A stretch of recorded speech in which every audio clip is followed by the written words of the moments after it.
Halo semuanya, Neta Serapan. Selamat pagi. Hari ini kita belajar tentang Perang Diponegoro. Kalau kemarin kita belajar tentang Perang Patimura, ya. Sekarang ke Perang Diponegoro ya. Nah, saya suka membahas Perang Diponegoro itu berdasarkan kronologinya. Perang Diponegoro ini ya terjadi pada 1825 sampai 1830. Jadi ada berapa? Benar, 5 tahun ya. Nah, kronologi awal mulanya kenapa ya? Kita lihat dulu. Nah, ternyata sejak bulan Mei 1825 itu ada rencana dari Belanda untuk membuat jalan kereta api. Nah, jalan kereta apinya itu di sini dikatakan dari Yogyakarta ke Magelang lewat Mutilan. Kemudian mengubah rencananya dan membelokkan jalan itu melewati Tegarejo.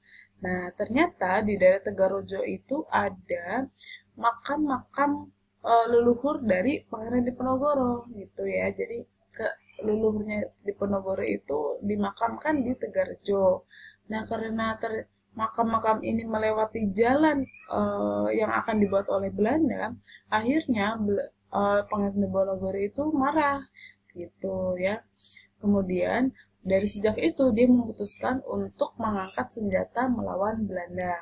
Ini sebab khususnya, sedangkan sebab umumnya adalah terjadinya kesengsaraan masyarakat, adanya praktik kerja paksa, terus adanya monopoli yang memberatkan rakyat dan lain-lain. Banyak sekali kesengsaraan, tapi sebab umumnya itu tadi yang sebutkan. Sebab khususnya adalah ini yang yang dituliskan.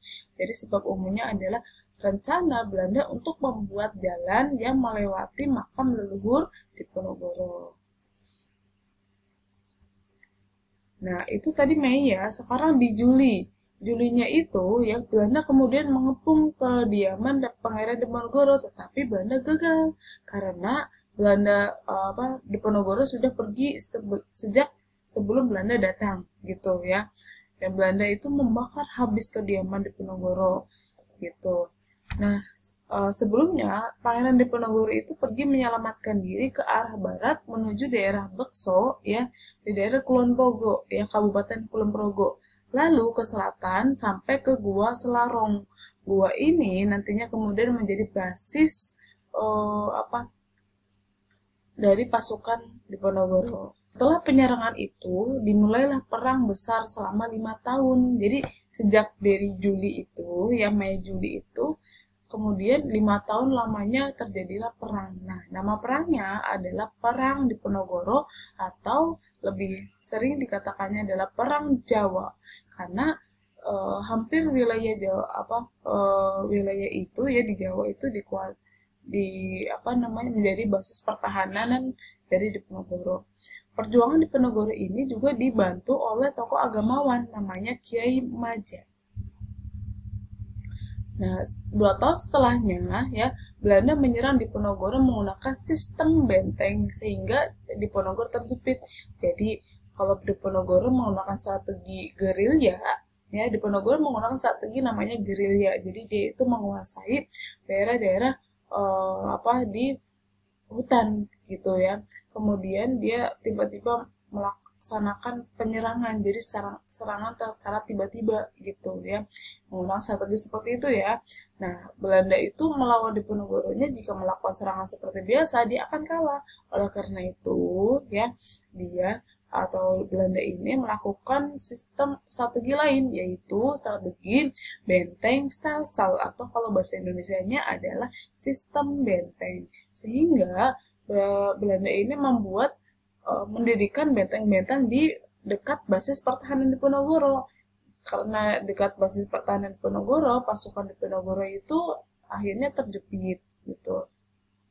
Di tahun 1829, Kiai Maja yang tadi dia membantu Diponegoro itu ya, itu berhasil ditangkap. Jadi malah ditangkap oleh Belanda gitu. Kemudian Pangeran Mangkubumi dan panglima utamanya Sedot Alibasa menyerahkan diri kepada Belanda. Jadi tokoh-tokoh yang di belakang Diponegoro ini kemudian satu persatu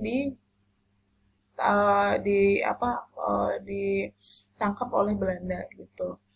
Lanjut, 1830 ya, nama tokoh Belandanya adalah Jenderal De Kock. Dia itu berhasil mengepung ya, menjepit pasukan Diponegoro di Magelang.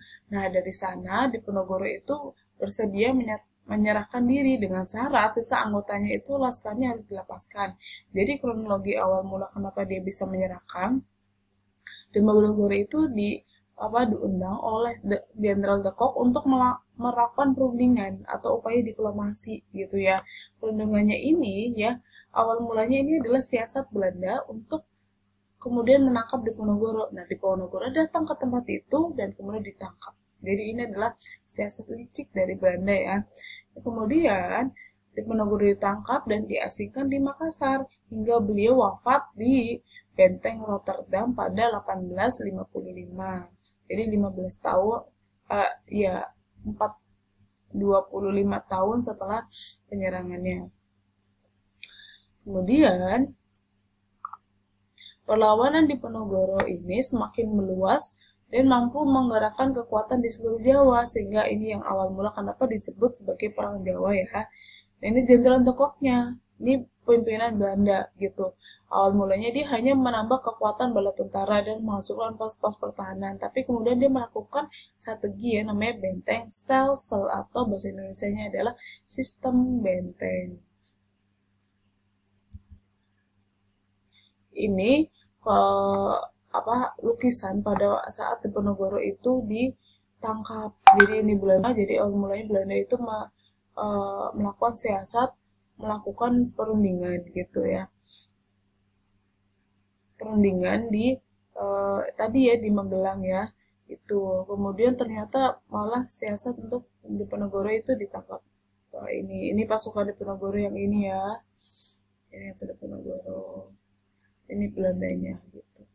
Nah, Diponegoro ini mengatakan biar saya saja yang ditangkap, jangan prajurit saya, jangan pasukannya gitu ya. Jadi dia tidak egois ya, dia memperhatikan nasib kaumnya. Lanjut. Nah, jadi hari ini kita hanya belajar tentang kronologi ini ya, dari tahun per tahun kronologi penyerangan Diponegoro yang pada akhirnya kemudian mengalami kegagalan.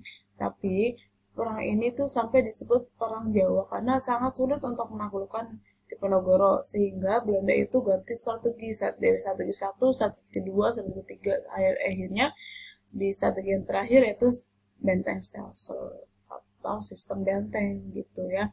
Oke, sekarang tugas kalian hanya mencatat hal-hal yang penting yang tadi saya jelaskan. Oke?